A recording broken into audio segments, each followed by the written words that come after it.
Bueno, ¿qué le parece? Gracias, pastores, por la invitación, la convocatoria. Gracias doy a Dios por cada uno de ustedes que han salido de lo habitual. Hoy no tienen reunión habitual, solamente los domingos. Pero bueno, creemos que todo esfuerzo que hacemos en Dios está escrito, no es en vano. Es decir, que todo esfuerzo en Dios, podríamos decir, tiene recompensa. Así que esta es una noche en la que muchos quizás han sido invitados, insistidos, otros quizás dicen, bueno, es un compromiso y tengo que estar con la iglesia, otros tenemos que servir, pero yo creo que no solamente algo en particular nos ha movido, sino que dice la Escritura que los que son de Dios, y no podemos decir que ninguno de nosotros no somos de Dios, porque la Biblia habla que somos hechura de su mano, creados a imagen y semejanza de Dios. Y la Biblia también dice que los que somos de Dios somos guiados por el Espíritu Santo de Dios. Así que la convocatoria no ha sido de los pastores, la convocatoria no ha sido de un invitado, la convocatoria no ha sido de aquel que te insistió para que vengas, sino que la convocatoria ha sido de parte de Dios mismo, que es bueno, que no cambia, no ha cambiado y que va a seguir siendo el mismo de ayer y hoy y por todos los siglos. Así que dale la gloria a Dios. Esta es la convocatoria. Él nos ha traído a este lugar y Él nos ha convocado. Gloria a Dios. Si puedes cerrar los ojos y acompañarme en oración, oramos. Padre, en el nombre de Jesús, en esta noche oramos quizás como tú nos enseñaste cuando los discípulos dijeron, enséñanos a orar. Y tú le dijiste, cuando oren así, diciendo esto: Padre nuestro que estás en los cielos, santificado sea tu nombre. Venga a nosotros tu reino y hágase tu voluntad, tanto en la tierra como en el cielo. El pan nuestro de cada día, dánoslo hoy, y perdona nuestras deudas, Señor, así como nosotros perdonamos a nuestros deudores. Señor Jesús, establece tu reino en cada uno de nuestros corazones. Establece tu reino en la persona de hombres y mujeres que te han recibido en su corazón en esta ciudad. Toma control, toma dominio de toda situación. Señor, nosotros oramos dándote la gloria solamente a ti y creyendo que nos has conferido autoridad por tu palabra para atar al hombre fuerte de esta ciudad, para volvernos contra principados, potestades, gobernadores, huestes infernales de maldad en las regiones celestes, para ordenarles que salgan de esta región. En el nombre de Jesús de Nazaret, atamos todas fuerzas de la tiniebla por el poder de la palabra y echamos fuera toda obra de maldad. Y en el nombre de Jesús, Señor, creemos que este es el día de salud, como está escrito, que este es el día de salvación, que este es día de milagros, de sanidad, de salvación, de libertad en Cristo Jesús, Señor y Dios nuestro. Padre, abre la ventana de los cielos y derrama sobre esta ciudad, y especialmente los que estamos aquí en esta noche y escuchando a través de las redes, Señor, bendición hasta que sobre y abunde para la gloria de tu nombre. Como iglesia decimos amén y amén. Le damos un aplauso al Señor y damos gloria a Dios. Gloria a Dios. Aleluya. Gloria a Dios. Dios le bendiga muchísimo. Para mí es un privilegio poder compartir una palabra y después también afirmándome en la palabra que vamos a compartir, el privilegio de poder orar por cada uno de ustedes. Pero bueno, los que saben orar, que es tener una relación de intimidad, de comunión y conversar con Dios, estén orando por mi vida, ¿eh? Así que yo después devuelvo ese... dice que nosotros tenemos que dar de gratis lo que de gratis recibimos. Así que si hemos recibido algo de parte de Dios, no lo podemos guardar o quedarnos con eso solo en el corazón, sino que lo tenemos que compartir. Y eso lo aprendí desde el primer día que conocí al Señor Jesús, para allá por el año 85. Y le compartí al pastor que Café por Medio, que a partir de ese día uno salía a la calle, porque lógicamente en las iglesias predicaban los pastores, predicaban los hermanos que ya tenían. Entonces el púlpito de uno era la plaza, así que allí andábamos por la plaza compartiendo la palabra de Dios. Y solamente me sabía un texto bíblico, no conocía otro. Había leído la Biblia 2 o 3 veces, pero no había memorizado ningún texto. Pero después que conocí al Señor, memoricé el famoso Juan 3:16, que dice: porque de tal manera amó Dios al mundo, que ha dado a su Hijo unigénito, para que todo aquel que en Él cree no se pierda, mas tenga vida y vida eterna. Y el mensaje, digo yo, pero ¿qué mensaje voy a dar? Y el mensaje era lo que Dios me había dado. Y Dios me había dado a mí y a mi familia mucho amor. Y ese es el sello de lo que voy a compartir también en esta noche, y lo que voy a compartir por siempre, de que Jesús le ama. Jesús te ama, Jesús te ama, y si estamos aquí es porque Jesús nos ama. ¿Cuántos alaban a Dios? ¿Cuántos bendicen al Señor? ¡Gloria a Dios!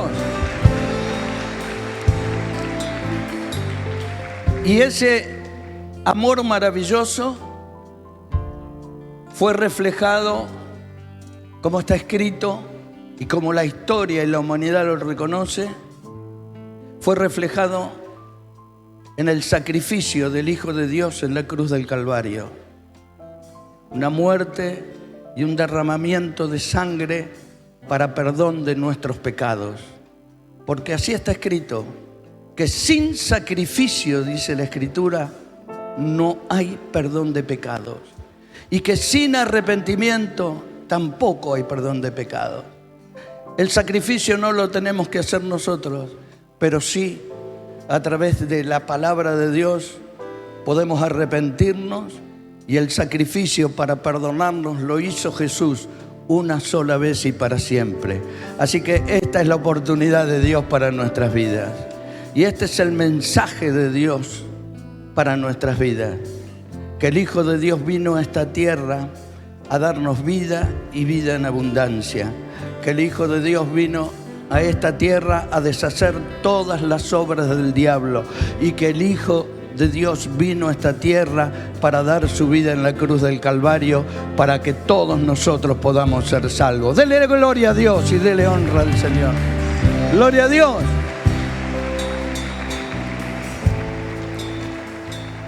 Yo quiero compartir esta noche, esta tardecita, un pasaje de la Escritura para después orar por usted. ¿Qué le parece?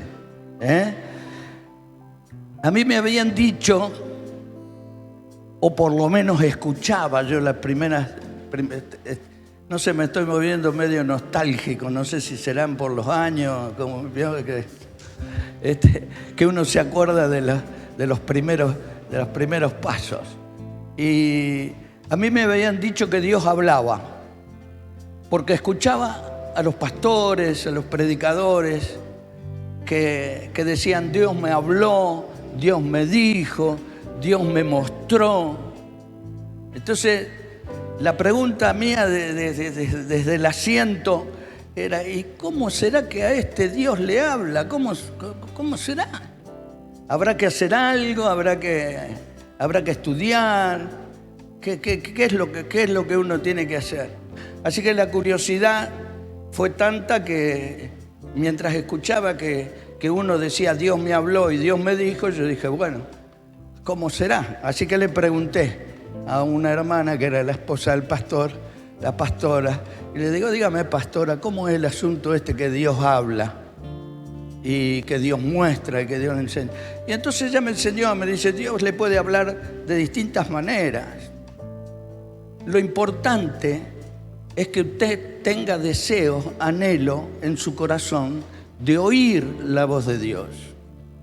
Dios puede hablarle en sueños, revelación, a través de hechos cotidianos, naturales. Puede hablarle con voz audible, puede hablarle a través de un testimonio, puede hablarle a través de los cánticos que ustedes hacen, porque escrito está que Dios vive en medio de las alabanzas de su pueblo. Es decir, que Dios puede hablar de distintas maneras.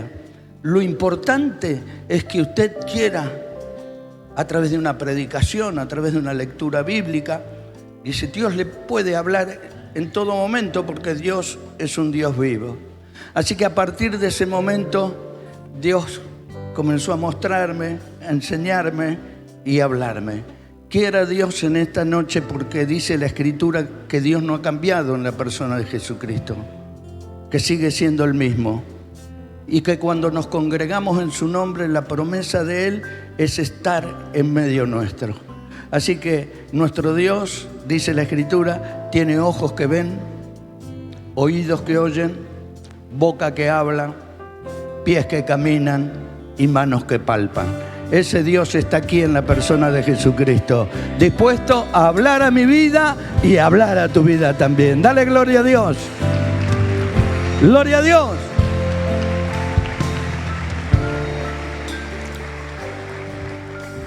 Voy a leer para afirmar lo que vamos y meditar unos minutos en esto. La parábola, una de las parábolas más conocidas, que es la parábola del hijo pródigo. ¿Quién dijo otra vez sopa?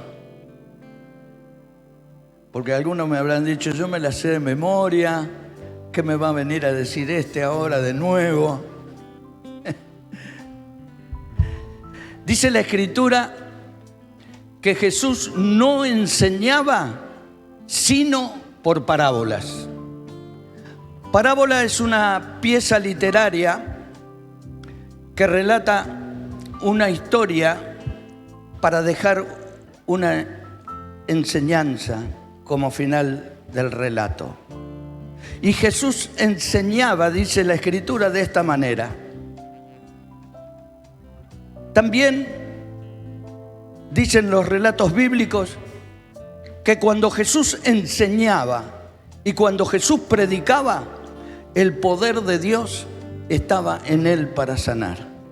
Así que usted puede creer que esta es una noche de sanidad también, ¿no? Amén, gloria a Dios. Entonces, dice que él a la gente le enseñaba por parábola, pero después tomaba a sus íntimos, a los discípulos o a los que le seguían más íntimamente y no se separaban de él, y entonces les explicaba claramente lo que quería decir o les aclaraba lo que había querido decir. Él era más minucioso, digamos, con los íntimos. Así que él enseñaba esta parábola que está en el Evangelio según San Lucas, capítulo 15, versículo 11. Dice que Jesús dijo que un hombre tenía 2 hijos y el menor de ellos le dijo a su padre: Padre, dame la parte de la herencia que me corresponde. Y dice el relato que él le repartió los bienes. No muchos días después, habiendo juntado todo, el hijo menor, que fue el que le pidió la herencia, fue a una región lejana y desperdició sus bienes viviendo perdidamente. Cuando lo hubo malgastado todo, vino una gran hambre en aquella región y él comenzó a pasar necesidad, comenzó a faltarle. Entonces se acercó a uno de los ciudadanos de aquella región para pedir ayuda y éste le envió a su campo para apacentar los cerdos. Y él, el muchacho este, deseaba saciarse con las algarrobas que comían los cerdos y nadie le daba. Entonces dice que volviendo en sí dijo: ¿cuántos jornaleros en la casa de mi padre tienen abundancia de pan y yo aquí perezco, me estoy muriendo de hambre? Me levantaré, iré a mi padre, le diré: Padre, he pecado contra el cielo y contra ti. Ya no soy digno de ser llamado tu hijo, hazme como uno de tus jornaleros. Se levantó, fue a su padre, y cuando todavía estaba lejos, su padre lo vio y tuvo compasión. Corrió el padre y se echó sobre su cuello y lo besó.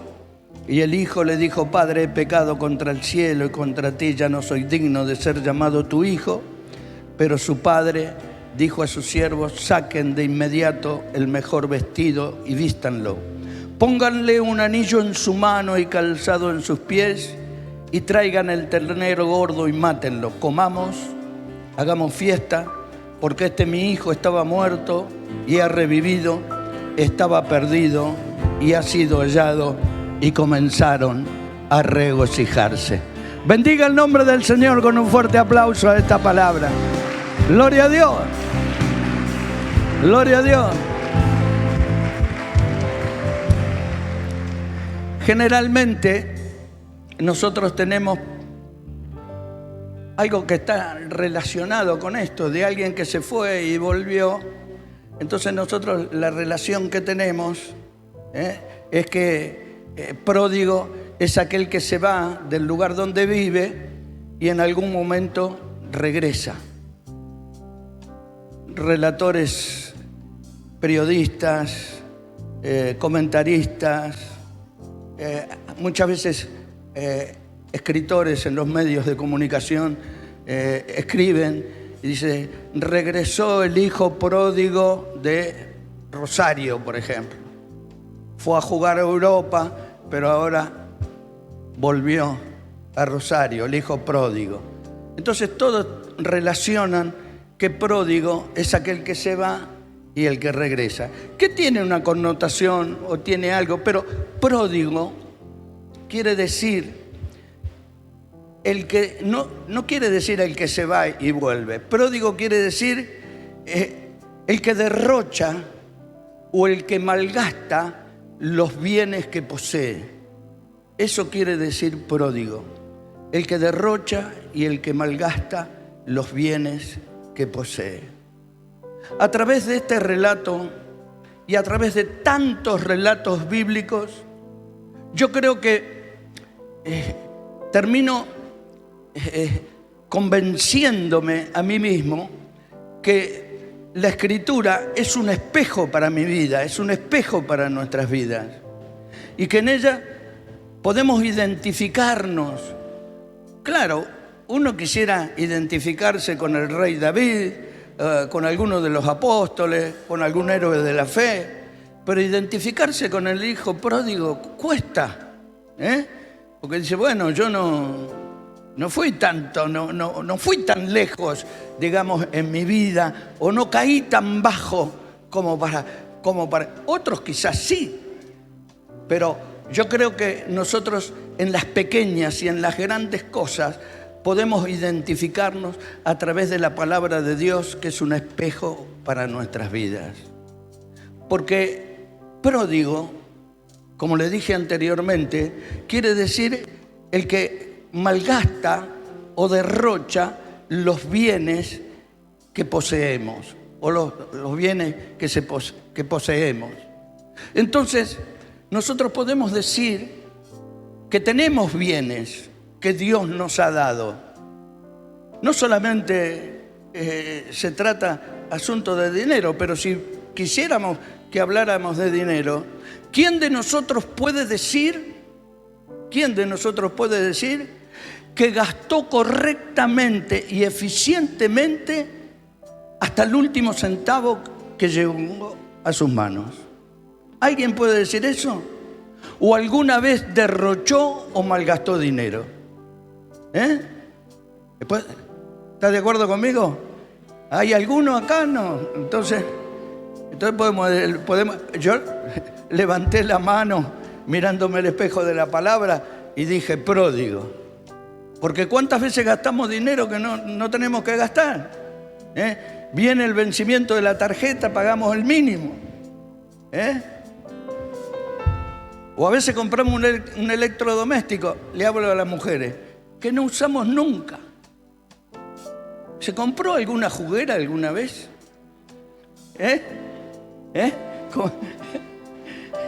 Debe andar en el fondo de alguna alacena, o si fuera mi abuela, de un aparador viejo, ¿vio? Porque una juguera, ¿para qué? ¿Para qué gasté en esto? ¿Para qué? Gastamos cosas en las que no aprovechan. Es decir, derrochamos y después nos falta el dinero. Hicimos esto, hicimos aquello, algo que no fue tan eficiente y beneficioso para mi vida, para mi familia. Y podemos decir, después que usted tenga la edad que yo tengo, y diga, si no hubiera gastado tanto en esto, no hubiera gastado tanto, tendría esto, tendría el otro. Y siempre mira a alguno que es más codito que usted y que tiene más que usted y dice, hubiera sido por lo menos como este. Pero en realidad somos pródigos cuando derrochamos los bienes que poseemos. Porque el dinero, a lo mejor usted lo ganó con el fruto de su trabajo, con una herencia como hizo o algo. De alguna manera llegó un dinero a sus manos y no supo administrarlo. Otro de los bienes que Dios nos da es el tiempo, para que nosotros lo administremos. ¿Y cuántos podemos decir en esta noche? Ni el predicador se salva en esta noche.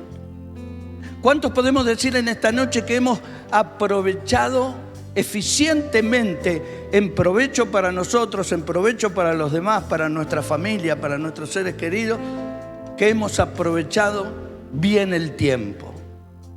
Nos rascamos la cabeza. ¿Cómo pude haber perdido tiempo en esto? ¿Cómo pude haber perdido tiempo en aquello otro? Le saqué tiempo a esto que me beneficiaba, le saqué tiempo al otro.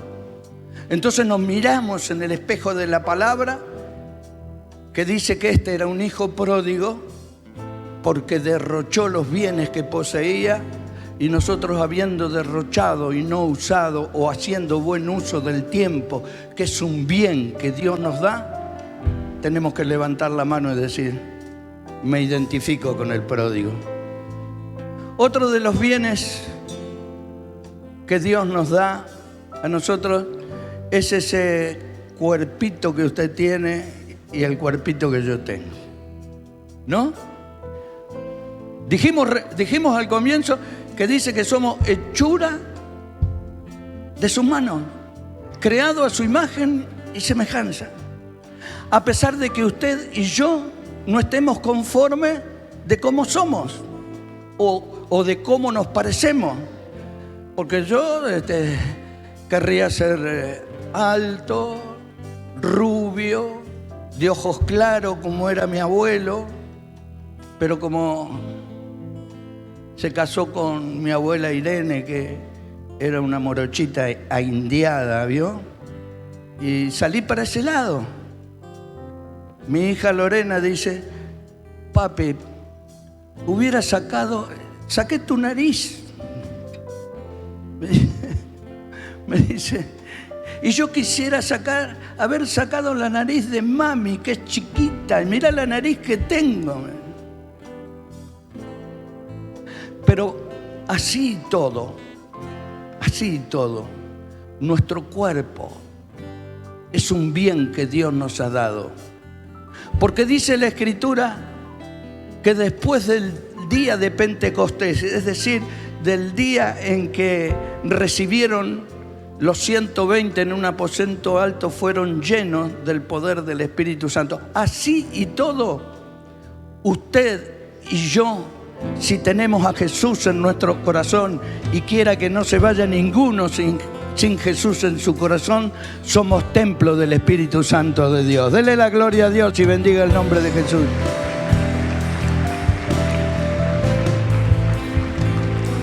Ahora, ¿quién puede decir de nosotros que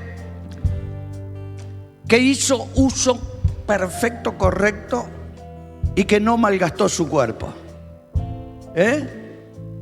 Comiendo lo que no teníamos que comer. A mí ya me prohibieron unas cuantas cosas, pero bueno, cuestión de la edad. Tomando lo que no teníamos que tomar. Haciéndole esfuerzos al físico,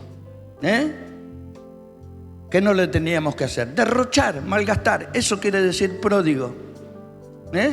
Haciendo esfuerzos, usando mal nuestro cuerpo, aspirando lo que no teníamos que aspirar, bebiéndonos lo que no teníamos que beber, malos administradores, derrochones y pródigos por haber hecho mal uso de este bien que Dios nos ha dado. Yo me miré al espejo y dije pródigo. Por último, decía mi papá, decía una expresión que me acuerdo cuando hablábamos algunas cosas que tenían que ver con la realidad cotidiana. Decía, no me mortifiques, me decía. Así que yo, para no mortificarlo mucho, ¿vio? Voy a una cosa más, de la que muchas veces nosotros no hacemos buen uso del bien que Dios nos ha dado. Dios nos ha dado una capacidad de amar. Es decir, nosotros tenemos esa esencia que viene de parte de Dios, que es tener sentimientos. Y Dios quiera que sean buenos sentimientos. Que sean buenos los sentimientos. Pero ¿quién puede decir que ha tenido esa capacidad de administrar, esa capacidad de amar? ¿Y sabe por qué tenemos esa capacidad de amar? Porque hemos sido creados por un Dios de amor. Dice la Escritura que Dios es, dígalo más fuerte, Dios es amor. Entonces tenemos esa capacidad de amar. Y esa capacidad de amar es la capacidad de amar a nuestros padres, a nuestras esposas, a nuestros hijos, a nuestros hermanos. Y muchas veces nuestros sentimientos, nuestra capacidad de amar ha sido derrochada o malgastada, amando lo que no teníamos que amar, teniendo sentimientos hacia personas que no teníamos que tener. Y hemos derrochado, hemos malgastado, no hemos hecho buen uso de esos sentimientos. Entonces nos miramos al espejo de la palabra y decimos pródigo. Hoy podemos identificarnos con este que no hizo buen uso de los bienes que poseía. Podemos identificarlo y podemos tener características muy similares a las que tuvo este muchacho, que pidió en realidad lo que le correspondía, pidió los bienes que le correspondía, y el padre no se lo negó, se lo dio. Y dice que después de habérselo dado, dice la Escritura, a un tiempo, es decir, pasó un tiempo, y tuvo una característica que yo no lo involucro a usted, pero me involucro a mí, que no debe haber oído consejos. Le deben haber aconsejado: la madre, nene, ¿a dónde vas? ¿Dónde vas a estar? ¿Quién te va a dar la leche en la cama como la mami? Los obreros, Señor, ¿a dónde se va a ir si estamos para servirle? Acá no te falta nada, ¿a dónde vas? Pero el pródigo, como nosotros, o como yo, no oyó el consejo e hizo lo que muchas veces hicimos o dijimos nosotros: ya soy bastante grandecito para decirme lo que tengo que hacer. Hola, a ver si estoy hablando con alguien que dijo: mi vida es mía y yo hago con ella lo que quiero. ocupate de lo tuyo, que de lo mío me ocupo yo, le habrá dicho a otro que le aconsejaba. Y al último, como a tantos de nosotros y como a mí, se salió con la suya, se fue. Y también, para identificarnos, al ser desobediente, le habrá pasado, al no oír consejo, le habrá pasado lo que nos pasó a muchos de nosotros, le fue mal. Y dice la Escritura que comenzó a faltarle. Y dice que al comenzar a faltarle, fue a buscar ayuda y a golpear una puerta equivocada. ¿A cuántos de nosotros nos ha pasado que muchas veces vamos a pedir ayuda a quien no tenemos que pedir ayuda? O vamos a pedir ayuda donde en vez de salir de la situación que estamos de adversidad, nos hundimos más. Este era un muchacho judío y fue a pedir ayuda a un hombre de aquella región y este le dio la ayuda, le dijo, bueno, venía a trabajar a apacentar los cerdos. Para los judíos, comer cerdo o chancho es un animal inmundo por una ley sanitaria que en el antiguo pacto el Señor había puesto al pueblo hebreo. Y entonces para él era inmundo comer cerdo. Imagínese apacentar los cerdos. Imagínese llegar a tocar fondo, como tocamos muchos de nosotros, desear comer las algarrobas de los cerdos y nadie le daba.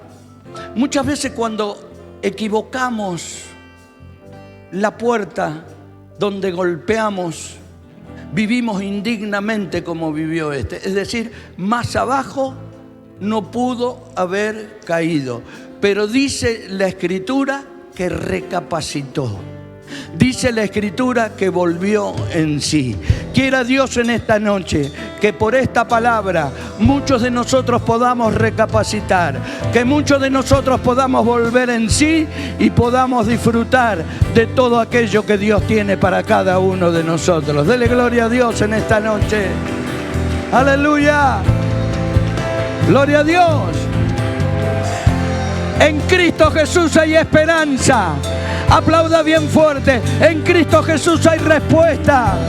En Cristo Jesús hay abundancia de bendiciones para aquellos que recapacitan, para aquellos que vuelven en sí.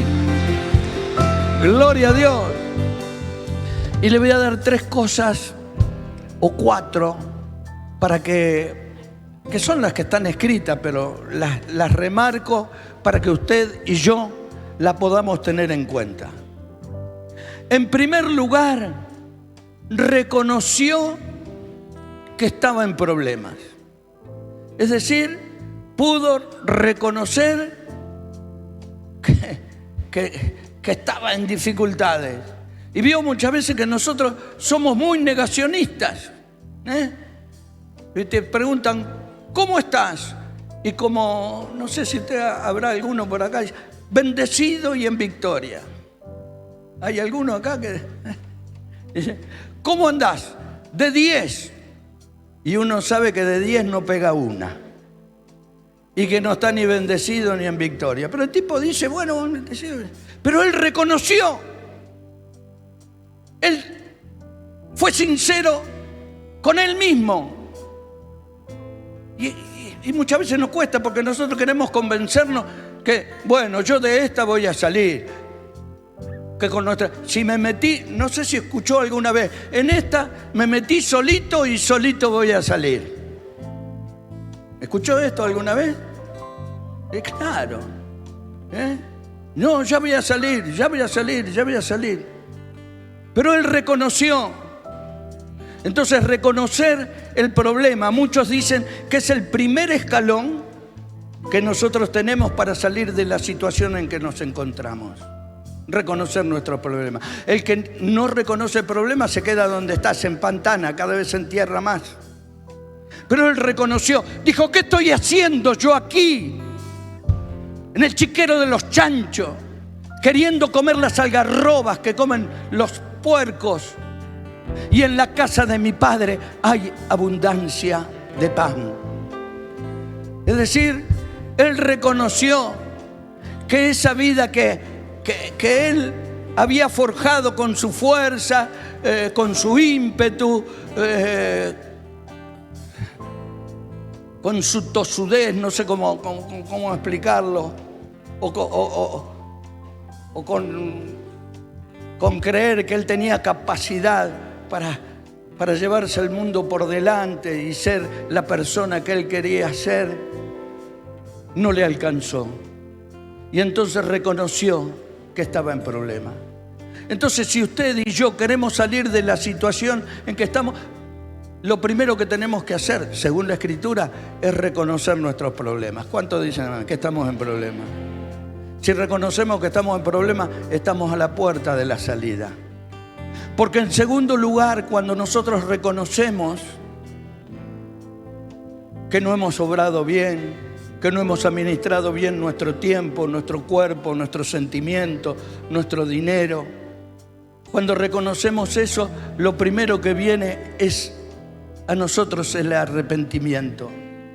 Y este se arrepintió porque él dijo: voy a ir y le voy a decir a mi papá: Padre, he pecado contra el cielo, he pecado contra Dios y he pecado contra ti. Así que si hay arrepentimiento, estás al lado del perdón, porque como dije anteriormente, sin arrepentimiento no hay perdón de pecado. Pero la tercera cosa que hizo, preste atención, se humilló, porque dijo: voy a ir a decirle esto a mi papá, que estoy arrepentido por haber pecado contra él y contra Dios, pero le voy a decir que me tenga tan siquiera como el último de los jornaleros. No quiero ocupar un lugar de preponderancia, quiero humillarme. Y dice la Escritura que Dios resiste a los soberbios y a los altivos los mira de lejos, pero al que se humilla, ese va a ser exaltado. Pero todo aquel que se exalta, hasta el polvo de la tierra, va a ser humillado. Quiera Dios en esta noche que reconozcamos nuestros errores, que podamos arrepentirnos y que podamos humillarnos bajo la poderosa mano de Dios, para que Él nos exalte cuando fuere tiempo. Escrito está. Gloria a Dios. Gloria a Dios. Ahora, todo este sentimiento que tenía de reconocer su error, de mal administrador, de arrepentimiento y de humillación, hubiese sido en vano si no hacía lo cuarto que quiero y al final concluir. Lo cuarto fue levantarse e ir y poner por obra todo lo que había dicho y lo que había sentido en su corazón. Porque muchas veces nosotros vemos personas que no disfrutan de la plenitud que Dios tiene para sus vidas. Porque Él dijo: yo he venido para que ustedes tengan vida y su vida sea una vida abundante. Pero varón, mujer, hermana, hermano, no se nota la vida abundante de Dios en vos. No, pero Dios sabe que yo me arrepentí. Dios sabe que yo me humillo. Dios sabe que yo lo perdoné, la perdoné. Sí, Dios sabe. Pero si no lo pones por obra, de nada sirve. Vas a vivir o vamos a vivir sin poner por obra lo que sentimos. Vamos a vivir una vida de mediocridad. Y Dios quiere que usted y yo y que todos sus hijos vivamos una vida de abundante, una vida plena. Entonces, el apóstol Santiago dice que la fe sin obras es muerta. Así como el cuerpo sin el espíritu está muerto, así la fe sin obras está muerta. Es decir, Yo puedo tener toda la fe del mundo, puedo creer, pero si no pongo por obra, si no me ven, si el infierno no sabe que yo adoro a Dios y creo en Dios y confío en Dios, va a estar siempre tirándome para que no pueda vivir una vida de plenitud. Por eso dice la Escritura que este hombre se levantó y todo lo que sintió, el reconocimiento de que estaba en problema, el arrepentimiento y la humillación, la puso por obra para la gloria de Dios. Quiera Dios en esta noche que podamos levantarnos en el poder de Dios y podamos arrojarnos a los brazos de Jesús. Denle un aplauso al Señor y denle gloria a Dios. ¡Gloria a Dios!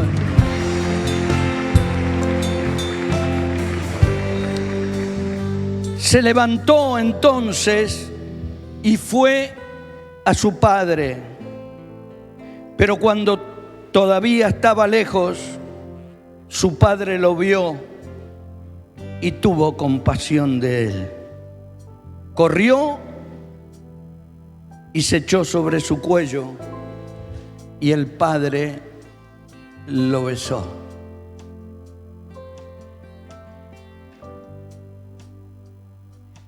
Es una figura para pensar.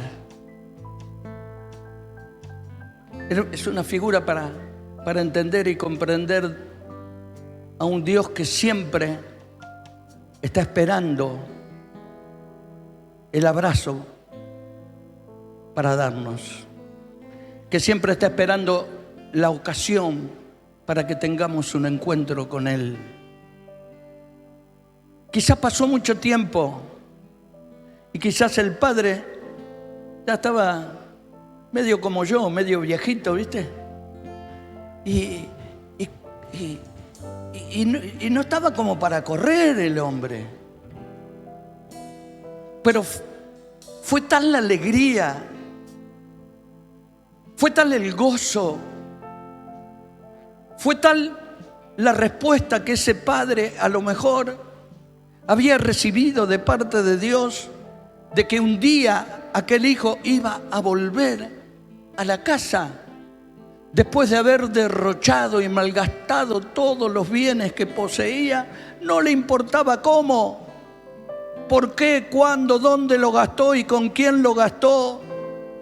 Solamente estaba esperando la ocasión, esperando el tiempo. Y quiera Dios que en esta noche sea tu tiempo y el tiempo de Dios para tu vida. Porque así está escrito, que no es que nosotros escogimos al Señor Jesús. Él lo dice: ustedes no me escogieron a mí, yo los he escogido a ustedes. Él está esperando. Y por eso yo digo, ¿qué figura? Digo, la figura de un padre que no le pasó el tiempo. Porque si pasaron muchos años y estaba viejo, ¿cómo habrá hecho para correr? No me diga que yo corra, porque me parece que no puedo. Pero el padre, entrado en años, dice la Escritura, que corrió, se le echó sobre su cuello, lo abrazó con esas manos y esos brazos que palpan y dan vida, y dice la Escritura que lo besó para la gloria de su nombre. Y mire la figura de ver a ese padre abrazando a ese hijo, es la figura de muchos de nosotros, que otros están esperando para sacarnos, ¿cómo podríamos decir? Iba a decir, no sé cómo hablan los chicos ahora, ¿no? Pero bueno, por ahí yo escucho y se me pega alguna palabra, ¿no? Nosotros decíamos, para bardearnos, ¿no? Dicen, ¿cómo me bardeó este? Dice, ¿no? Los otros que estaban en la casa, mirá cómo viene este, che. Dice, mirá cómo viene, sucio, con un olor insoportable, descalzo.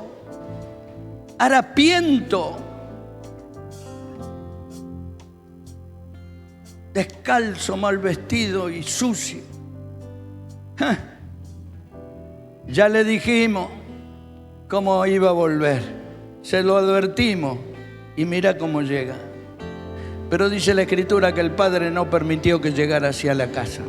Por eso lo encontró en el camino, por eso lo abrazó, por eso miró para atrás y dijo: traigan un vestido y vístanlo, traigan calzado y cálcenlo, traigan un anillo y pónganselo, porque este mi hijo era muerto y ha revivido, estaba perdido y es hallado. Y los que confían en Dios, dice la Escritura, no van a ser avergonzados jamás. Los que en Dios confían no van a ser avergonzados jamás. Gloria a Dios. Hablando de beso,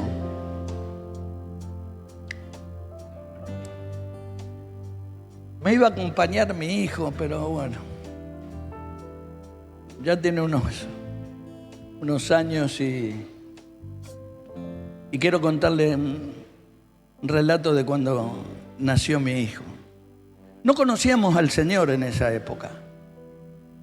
Es el único hijo varón. Y yo tenía un cliente que le iba a vender, a cobrar, y era judío. Yo de las cosas de Dios mucho no sabía, pero sabía que los judíos eran siempre religiosos. Mi papá decía: hace negocio con los judíos, dice, porque los judíos siempre te van a pagar, muy difícilmente no te paguen. Te van a pejotear el precio, te van a pedir rebaja, te van a decir todo lo que sea, pero pagar te van a pagar. Entonces, bueno, yo tenía muchos clientes que eran judíos.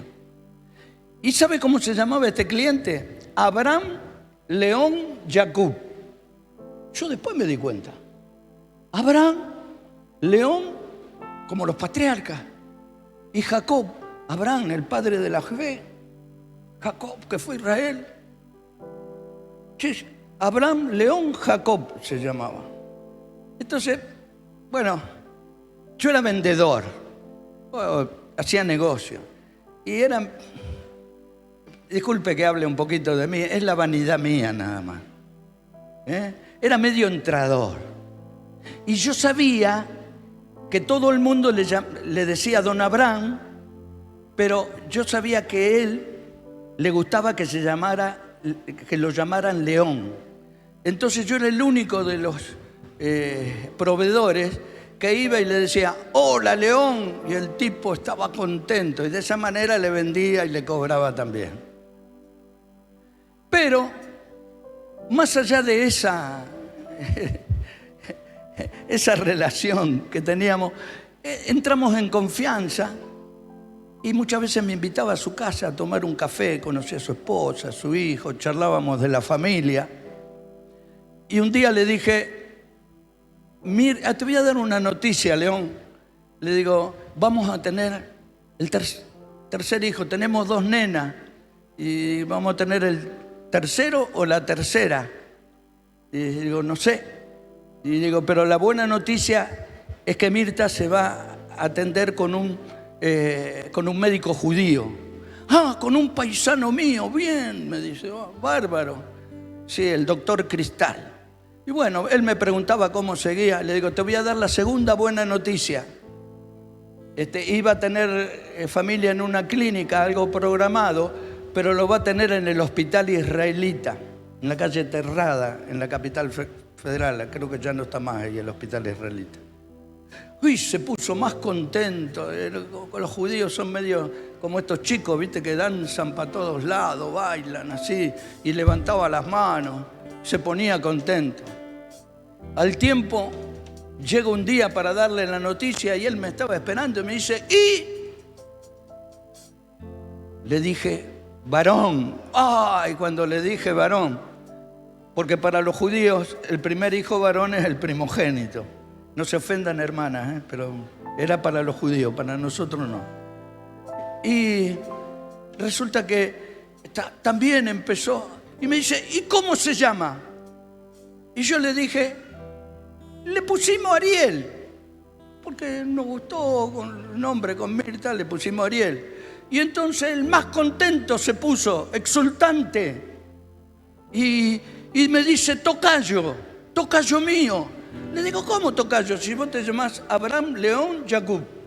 Y me dice, no, dice, él se llama León como yo, porque Ariel quiere decir León de Dios. ¡Wow! Yo ni sabía esa cosa. Entonces me dice, vení, Baldoni. Dice, te voy a abrazar y te voy a besar como besamos nosotros los paisanos. Él no decía judíos, decía los paisanos. Entonces le digo, bueno, me va a saludar. Abraham León Jacob medía 2 metros y algo. Yo pesaba 57 más o menos, 58 kilos en esa época. Era flaquito así. Así que Abraham León me agarró así y me levantó como quien levanta un papelito, ¿vio? Y me puso a la altura de su cara y me dio un beso acá y me dio otro beso acá. Pero no era un beso como esto, vio que muchas veces los hermanos así en la iglesia se saludan con un beso y ponen la cara nada más, vio, mejilla como... No, este era un beso, muchacho, con juguito y todo.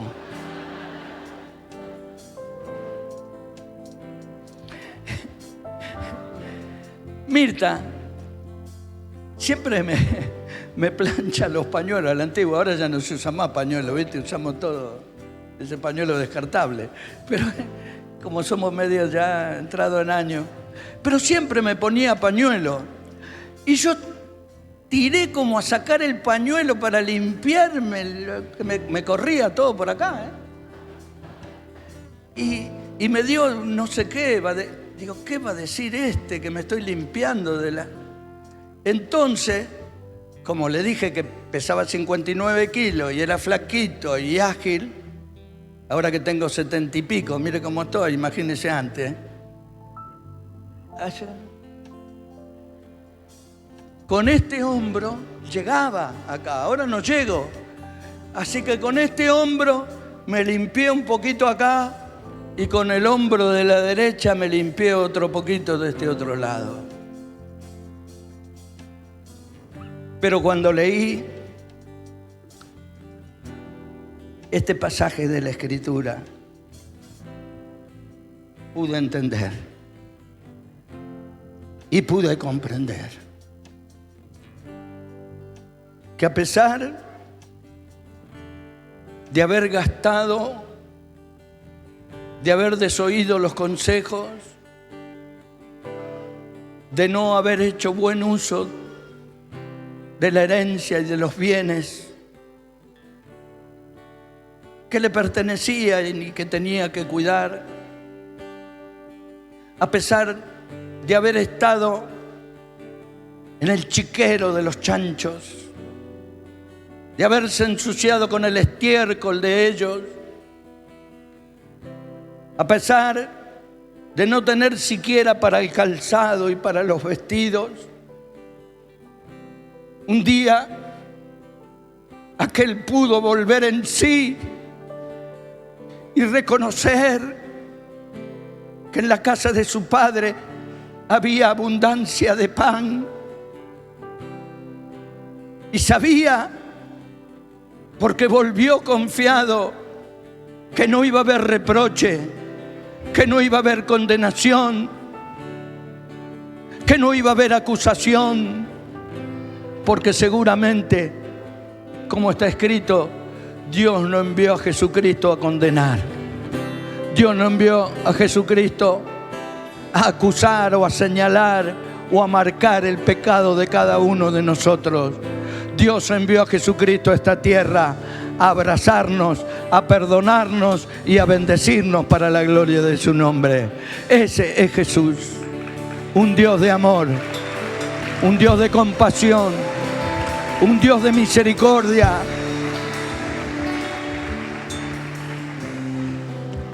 Un Dios que cubre con su abrazo multitud de pecados. Dice la Escritura que hay más fiesta en el cielo por un pecador que se arrepiente que por 99 justos que no necesitan arrepentimiento. Si hubiera en esta noche una sola persona que necesita ser perdonada, el cielo está de fiesta si nos arrepentimos. Y este predicador va a ser el primero. Y me gustaría en esta noche, sinceramente, con todo mi corazón, que usted o cada uno de nosotros fuésemos ese otro que necesita volver en sí y reconocer que nos hemos equivocado. Póngase de pie y levante una mano al cielo si usted lo necesita.